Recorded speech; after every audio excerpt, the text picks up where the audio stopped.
C'est la ville la plus cosmopolite d'Israël, Tel Aviv, baptisée la Miami Beach du Moyen-Orient. La ville blanche est réputée pour ses magnifiques plages au sable fin, classée parmi les 10 meilleures destinations balnéaires du monde. Tel Aviv offre à ses touristes plus de 13 km de plage. Ici, il y en a pour tous les goûts. Sarah Martinez vous amène au bord de la mer. Vous allez découvrir des plages étonnantes. Regardez.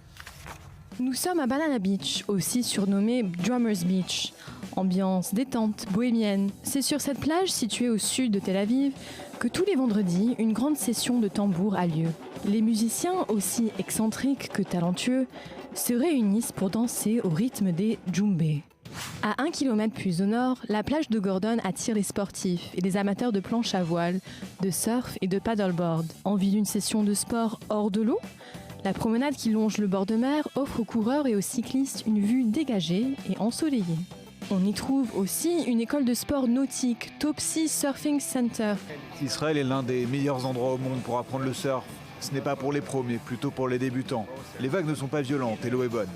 Un peu plus loin, la plage de prédilection de la communauté gay-lesbienne, un spot internationalement connu.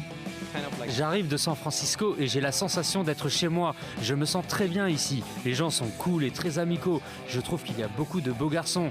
J'aime le style méditerranéen, proche-oriental. Et ce n'est pas tout. Marchez encore 100 mètres et voici la plage où les toutous sont rois. Cet espace leur est réservé. Ici, ce sont les maîtres qui sont juste autorisés. Tel Aviv n'oublie pas sa communauté religieuse. À la plage de Nordo, ils peuvent se baigner en toute tranquillité. Le dimanche, mardi et jeudi est réservé aux femmes. Le reste de la semaine, c'est pour les hommes. Et si vous voulez une plage, loin de la foule des touristes, voici la plage Metitzim. Plus authentique, elle est située non loin du port de Tel Aviv. Elle accueille les familles venues se détendre. Tout est fait pour que les enfants profitent. Donc il y a des parcs, des aires de jeu comme celle-ci, où il y a ma fille qui fait de la balançoire, mon fils qui va faire du toboggan. On a déjeuné au resto à côté, donc on les voit, on est juste à côté, donc c'est hyper pratique. Ciel bleu, eau turquoise, drapeau bleu, symbole d'une qualité environnementale exemplaire. Si vous rêvez de détente, voici l'antidote, une journée de plage à Tel Aviv. Et cette plage de Tel Aviv, on en est tous évidemment friands. En plateau avec moi, Léo Zoberman. Bonjour. Alors, vous êtes architecte. Dites-moi, dans le développement de cette ville de Tel Aviv, la ville blanche, quel est le rôle de la mer et de la plage ? C'est un rôle très important. En fait, disons qu'au tout début, on sait très bien que Tel Aviv a été créé sur des dunes.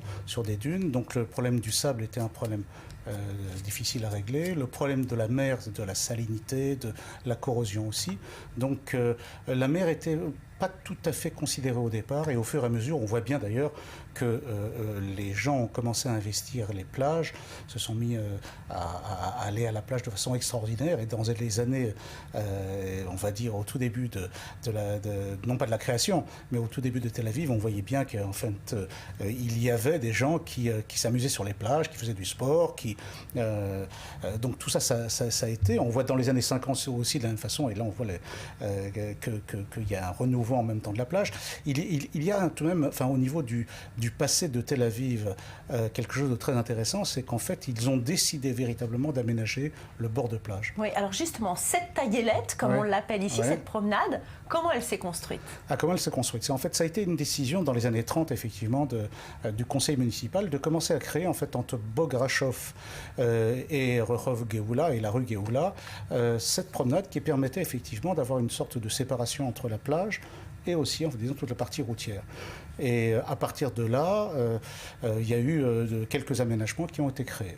Et il faut dire que dans les années, donc après dans les années 30, mais après dans les années 39, disons que les Britanniques, le mandat britannique a interdit l'utilisation de la plage. Enfin, quand il y a eu le départ. Pourquoi ? Je pense qu'on peut comprendre que la plage était source de conflit pour les Anglais, puisqu'il y avait aussi bien des bateaux qui arrivaient et des Juifs qui accueillaient les autres Juifs. Donc certainement, enfin disons pour eux, c'était une source de conflit. Comment elle est perçue, cette plage de Tel Aviv dans le monde, Léo ? C'est une plage qui est classée numéro 10, on va dire. Et c'est la particularité des plages de ville, parce qu'en fait, on peut considérer qu'il y a des plages, des resorts, comme on dit, avec des hôtels, etc. Mais là, c'est vraiment ce qu'on appelle la plage plage de ville. Et à votre avis, pourquoi elle a autant de succès? Alors, elle a un succès d'abord par sa longueur. On va dire qu'il y a 14 La kilomètres. diversité aussi, on l'a vu dans le reportage. C'est vrai, la diversité dans le reportage. Et en fait, on voit qu'il y a des plages pour tous. Que ce soit des plages pour les religieux, que ce soit des plages pour les enfants, que ce soit des plages où en fait on retrouve des populations de nouveaux immigrants, des locaux aussi, enfin du côté d'Iafo. On n'a pas le problème, enfin si on peut dire du Burkini, on n'a pas le problème non plus des femmes religieuses juives qui se baignent. On n'a pas le problème en fait, disons, de toute la population gay aussi. On a des plages gays.